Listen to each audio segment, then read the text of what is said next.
కొంతమందికి ఏముంటుందంటే vaginal infections వస్తూ ఉంటాయి, డాక్టర్ దగ్గర పోతూ ఉంటారు, మళ్ళా వస్తూ ఉంటాయి. వాళ్ళకి ముఖ్యంగా ఎలా వాడాలంటే ఈ ఫెమిడిలైట్ ఒక క్యాప్సూల్ డైలీ ఒకటి తీసుకోవాలా, ఒక 1 మంత్ తీసుకోవాలా.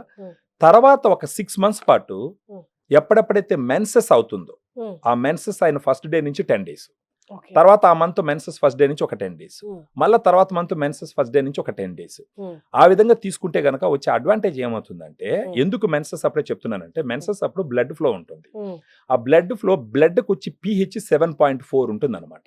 7.4 అంటే మన తెలుగులో చెప్పుకోవాలంటే క్షారంలోకి వెళ్ళిపోతుంది. క్షారంలో ఈ బ్యాడ్ బ్యాక్టీరియా భయంకరంగా గ్రో అవుతుంది.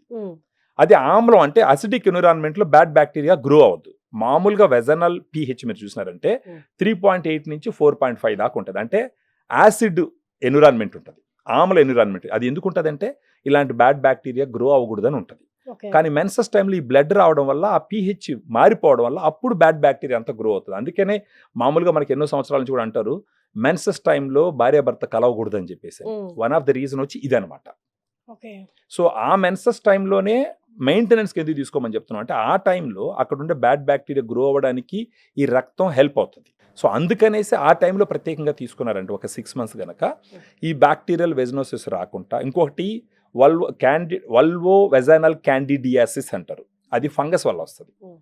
ప్రత్యేకించి ఏంటంటే ఇప్పుడు ఫెమిడిలైట్ తీసుకున్నప్పుడు అక్కడ ఉన్న బ్యాడ్ బ్యాక్టీరియా పోయి ఆ వెజైనా గోడ మీద కూర్చోకుండా అడ్డుకుంటాయి అనమాట ఈ బ్యాక్టీరియా.